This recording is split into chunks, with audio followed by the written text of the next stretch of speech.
Tere! Mul on hea meel öelda, et COVID-viiruse vastane profülaktika ehk vaktsineerimine on Eestis alanud ja Eestis on praegu juba alustatud vaktsineerimist erinevate riskirühmadega haigetel, siis on alustatud vaktsineerimist ja juba edukalt läbi viidud on tervishoiutöötajate vaktsineerimine ja nüüd on käivitunud ka haridustöötajate vaktsineerimine. Miks on oluline haridustöötajaid haarata ka hästi suurel hulgal selle COVID-viiruse vastasesse vaktsineerimisse? COVID-viiruse levik Eestis ja maailmas on viimased 6 aja jooksul drastiliselt tõusnud ja on selgunud, et COVID-viirust levitavad erinevad eagrupid ja eelkõige just viiruskandluse ja ilma haigust nähtudeta eagruppideks, kes viirust levitavad, on koolilapsed ja noored inimesed. Nüüd, mida saab inimene ise teha selleks, et ta ei haigestuks? Kõik need reeglistik, kanda maski, pesta käsi, mitte korraldada suuri koosviibimisi, need kõik kehtivad selleks, et levikut vähendada, aga lisaks sellele on võimalus praegu ka vaktsineerida ennast viiruse vastu, et organismis oleks olemas kaitsekehad ja kui teie puutute viirusega kokku, siis viiruse levikut takistavad kaitsekehad, kes seovad viiruse ja te ei haigestu. Või kui haigestute, siis teie haigussümptomid on hästi kerged ja haigus kulgeb kergelt.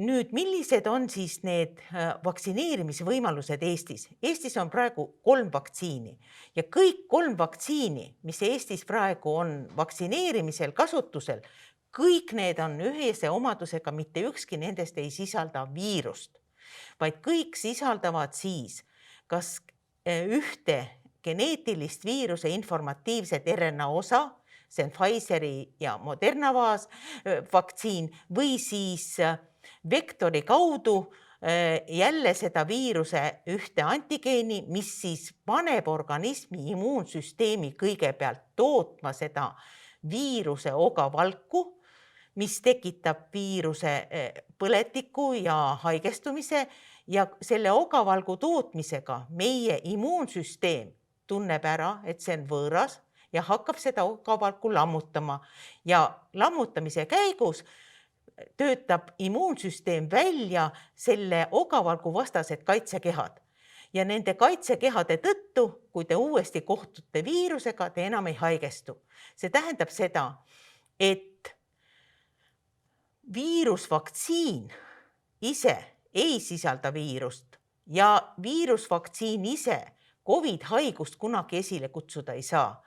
Nüüd palju on küsitud seda, et AstraZeneca vaktsiini puhul, ta on vektorvaktsiin, kus kasutatakse siis ühte teist viirust ja nimelt adenoviirust, selleks, et viia see informatsioon, et organism toodaks ogavalku ja selle vastu käivituks immuunsüsteem, viiakse organismi. Adenoviiruse haigestumist ei teki, sest elusat viirust selles vaktsiinis ei ole ja vaktsiinis on jälle ainult üks viiruse ogavalguks vajalik informatsioon ja see toimemehhanism on samasugune nagu Pfizeri või Moderna puhul. Nüüd, kas ja kui palju siis ja keda see AstraZeneca vaktsiin kaitseb? AstraZeneca vaktsiini puhul on tehtud palju uuringuid ja ta on sarnane Vene Sputniku vaktsiiniga selles suhtes, et mõlemal vaktsiinil kasutatakse vektorvaktsiinina adenoviirust.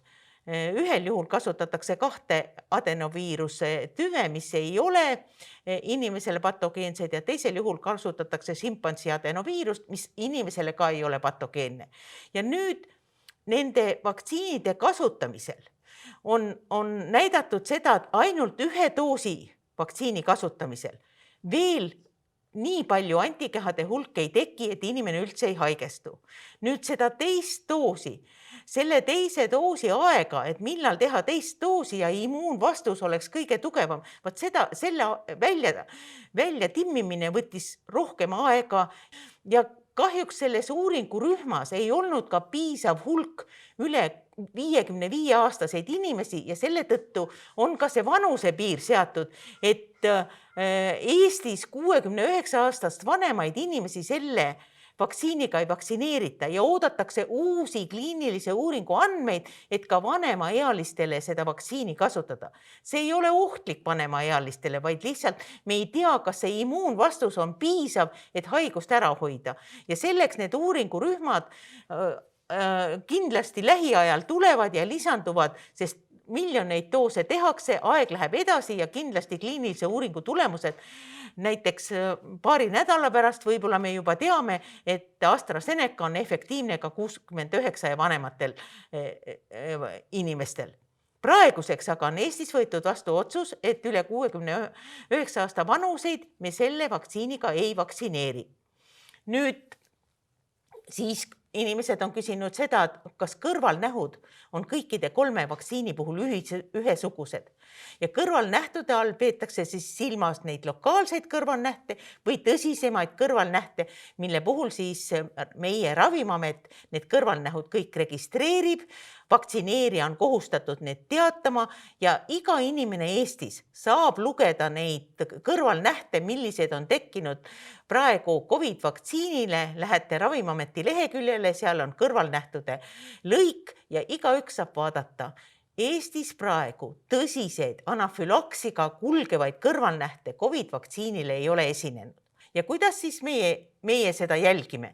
Kõik vaktsineeritud jäävad järelvalvele pärast vaktsiinidoosi tegemist nii esimese kui teise doosi puhul 15 minutiks. Ja selle aja jooksul me jälgime teie tervislikku seisundit, küsime teie kaebuste üle ja praeguseks ma võin kindlalt väita, et kõik vaktsineerijad on ette valmistatud ja omavad ravimeid selleks, et anafülaksilist reaktsiooni ära hoida.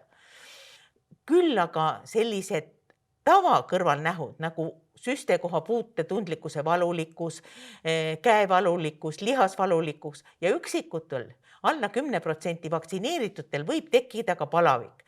Palavik on tavaliselt subfebriilne, püsib 1-2 päeva ja läheb siis tagasi.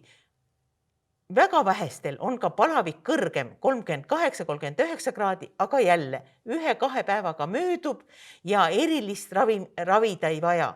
Nii et tegelikult te olete hästi jälgitud nende vaktsiini kõrvalnähtude osas ja igal juhul need ei ole nii rasked kui COVID-haiguse läbipõdemine. Sellepärast kutsun ma kõiki, keda praegu on võimalik vaktsineerida. Palun tulge registreerige ennast vaktsineerima ja kuna vaktsiinid on hulgidoosilises viaalis, siis meil on hästi oluline, et te tuleksite õigel ajal, et me saaksime siis vaktsiini ära kasutada nii, et oleks maksimaalselt doosis need doosid kasutatud, mis selles viaalis võimalik kasutada on. Nii et tegelikult antikehade tekke kõikide 3 vaktsiinide puhul on piisav selleks, et rasket haigust ei tekiks ja kindlasti kaitseb siis seda inimest, kes on vaktsineeritud, tal ei teki lähikontaktseid, kui keegi tema töökohas või perekonnas haigestub, siis ta võib edasi tööl käia, ta ei pea jääma koju, me ei tee talle uut COVID-testi ja seda vähemalt 6 kuud pärast teise vaktsineerimisdoosi saamist. Ja see on hästi oluline, et teie ei ole siis see levitaja. Teie ei vii nakkust edasi oma töökohale, oma õpilastele ja ka oma koju. Ja see on see põhjus, miks me tahame, et enamus haridustöötajaid oleks kiiresti ja efektiivselt vaktsineeritud. Nii et tere tulemast vaktsineerima, ärge kartke, me jälgime teid jälgimisalal ja kui teil tekivad kaebused, me hiljem näiteks lihasvalu või süstekohavalu või te tahate midagi küsida spetsiifilist pärast vaktsineerimist, siis vaktsineerijad on nõus teie küsimustele ka hiljem vastama. Ja kõikidel inimestel, kellel on võimalus vaktsineerida, kasutage see kohe ära, sest ükski firma ei suuda nii palju vaktsiini koheselt toota, et kogu maailma populatsioon saaks 60% vaktsineeritud.